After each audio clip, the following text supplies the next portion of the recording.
Member for St. John Lancaster. Mr. Speaker, hundreds of special care homes full of dedicated owners and caring personnel provide essential services to thousands of seniors and persons with disabilities across New Brunswick. They are committed to providing a safe and nurturing environment for their clients and their families while providing viable alternatives to nursing home and hospitals. Mr. Speaker, my question today is for the Minister for Seniors and Long-Term Care. Could the Minister explain the existing policies and procedures that the province has to ensure residents of special care homes in New Brunswick are residing in a safe environment? Minister of Seniors and Long-Term Care. Thank you, Mr. Speaker.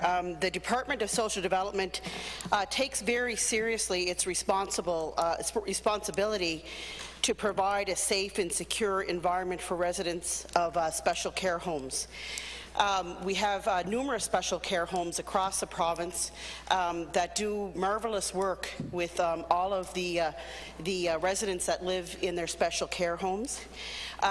Any time that there is an allegation or an improper behavior, it is investigated, and if appropriate, the proper authorities are notified. And if by chance there's a serious allegation that's made, the department cooperates fully with authorities, and we certainly make sure that people that are living in these private special care homes have a great quality of life, and I certainly appreciate the work that they do. Member for St. John Lancaster. Mr. Speaker, it only makes sense that criminal record and vulnerable sector checks be mandatory for those working in and/or operating a special care home. After all, they're caring for our most vulnerable citizens. My next question is around the placement of residents in special care homes. Could the minister tell us if there is a criminal record or vulnerable sector check that residents themselves must pass prior to being recommended for placement in a special care home? Minister of Seniors and Long-Term Care.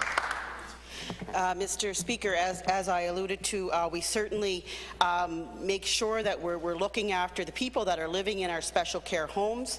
I don't want to make a false statement in the House, so I will have to make sure that I get that answer for you. I have an idea, but I don't want to make any false statement here in the House, so I certainly will get back to you with that information. But keeping in mind that special care homes, we're very lucky here in New Brunswick to have special care homes, that people have an opportunity to go into a special care home where they're able to live a great quality of life.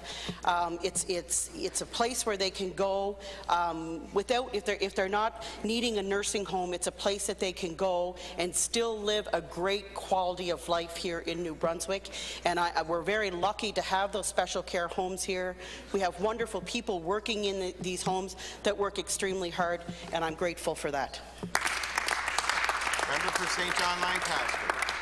Mr. Speaker, according to a commentary on April 24th in the Telegraph Journal, Elizabeth Keynes with the New Brunswick Association for Community Living made this statement, and I quote, "During their lifetimes, 83% of women and 40% of men with intellectual disabilities are sexually abused."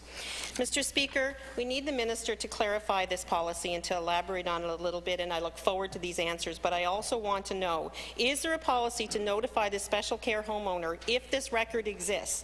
And what if the potential resident has a criminal record for sexual assault? Is this question part of the initial long-term care assessment conducted by Social Development? Thank you, Mr. Speaker. Minister of Seniors and Long-Term Care. Thank you, Mr. Speaker. Again, I thank the member opposite for the most important question. I certainly will get the answers to those questions for you. But again, we have to remember that how important it is that we have special care homes in New Brunswick.